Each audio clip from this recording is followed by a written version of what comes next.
Sa good vibes, ang nagakusog nga bagyo kag ang tuman nga pag-init sa temperatura ang pila lamang sa epekto sang climate change. Pero nakahibalo bala kamo nga may mall sa Bacolod nga nagapatuman na sang tikang agud to mapahagan-hagan ang epekto sang climate change. May report si Romeo Subaldo. Ang tubig nga nagailig ag naga-flush sa urinal bowl sa restroom sang SM City Bacolod, ang wastewater sa mga kanan-an sa mall nga gina-treat liwat kag ginagamit sa flushing sa mga banyo. Ini para makakonserve sang tubig. Ang mga suga sa sulod sang mall, LED lights na tanan, ini para naman makakonserve sa energy. Kag, kada first Friday kag Saturday of the month, may waste market fair man sila. Ila ginabakal ang mga recyclable materials nga ginadala sa mall. Ining pila lamang sa pamaagi nga ginahimo sang SM City Bacolod para makabulig sa pagpahagan-hagan sa epekto sa climate change. Ang iba nila nga mga malls, solar power na ang nagapadalagan. Sunod sa Vice President for Operations for the Visayas ang SM Supermalls nga si Michelle Llanos, nagakaubos na ang natural resources sa kalibutan. Ilabi na ang tubig, gani subong pa lang dapat may ginahimo na nga tikang.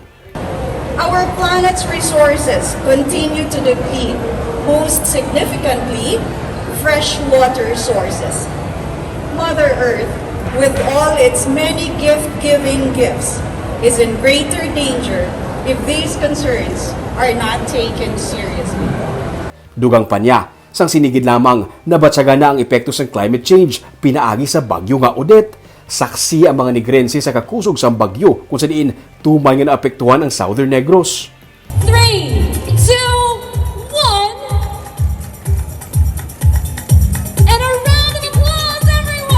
Kaina, formal nga ginbuksan sa publiko exhibit sang SM Prime Holdings in partnership sa Department of Science and Technology nga nagafocus sa sustainability kag disaster resilience nga gintig-uluhan nga connecting today and tomorrow.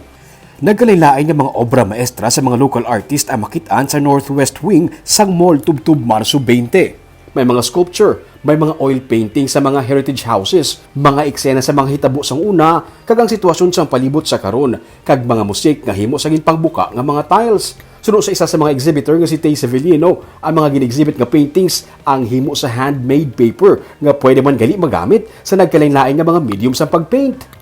Locally sourced siya na handmade paper from grass and other mga materials like corn husk and corn, bala nga daw ang sagwa, bala sang corn. So, it's also like making from recycled paper. Gindayaw naman ni Negros Occidental Governor Eugenio C. Lacson ang ginahimo nga tikang sang SM Prime. Kinahanglan kuno sang tanan nga maghugpong para babatuan ang climate change halin sa kada pumuluyo pati na sa mga korporasyon. It must include and unite all stakeholders, including the private sector, non-government entities, and local communities into what would otherwise be an exclusive undertaking. Sunod pa sa management sang SM, padayon sila nga magapangita sa pamaagi para mag-advocate sa sustainability kag disaster resilience.